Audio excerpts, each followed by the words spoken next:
Pas un grand public, mais un public intéressé, un public participatif sur quelque chose qui est essentiel pour notre pays.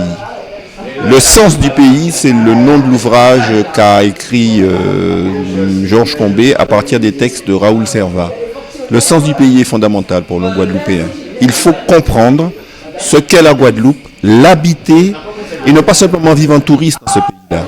Il faut qu'on s'imprègne de ce pays-là, de ses problèmes, de ses défauts, de ses qualités, de ce qui se passe dans ce pays-là pour ensuite trouver des solutions. Parce qu'il y a des solutions. La désespérance n'est pas le but.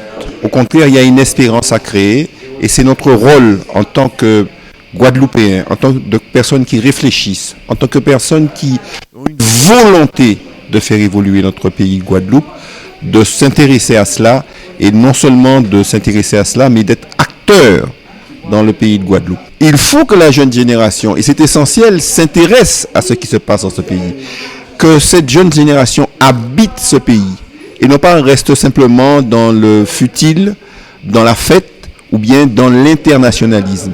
Il faut que cette jeune génération comprenne qu'elle doit apporter aussi quelque chose à ce pays-là parce que la Guadeloupe, qui est une communauté humaine à nul autre pareil, a quelque chose à apporter aussi dans le monde.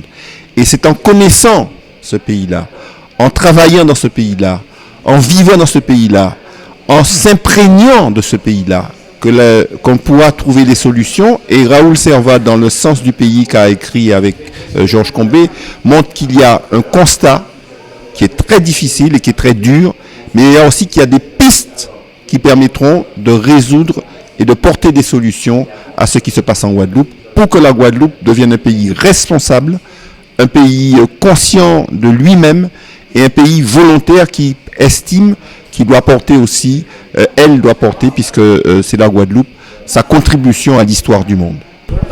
Oui, c'était, on peut dire, un précurseur. Il a compris très tôt les problèmes fondamentaux de notre pays et il a fait un diagnostic sans concession, mais clair, précis et qui doit aujourd'hui nous permettre d'avancer. Alors oui, la jeune génération doit pouvoir comprendre, mais je crois que l'ancienne génération a un travail à faire, surtout pour que cette jeune génération se pénètre des idées de Cyril Servat. Oui, dans ces écrits de Servat que je n'ai fait que rapporter et que je m'efforce de faire comprendre au grand public, il a pointé bien évidemment la dimension socio-économique, mais comme il se plaçait sous l'angle de la philosophie politique, c'est surtout la dimension politique, parce que c'est le politique qui organise les choses. Mais le problème aujourd'hui, et c'est pas seulement valable en Guadeloupe, mais c'est à l'échelle mondiale, c'est que l'économie, et en particulier l'économie financière, les finances ont pris un rôle particulièrement important qui relègue le politique au second plan. Or, ce que veut faire comprendre Cyril Servat, il faut que le politique reprenne la main.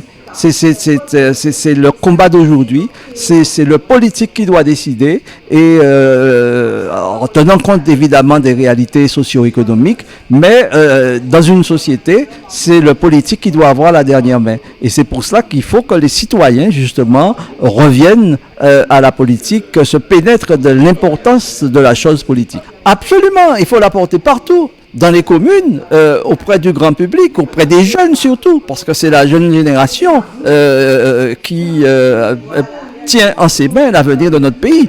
Donc il est important que les jeunes aujourd'hui se pénètrent de ces idées et s'engagent dans la voie difficile mais exigeante du redressement de notre pays.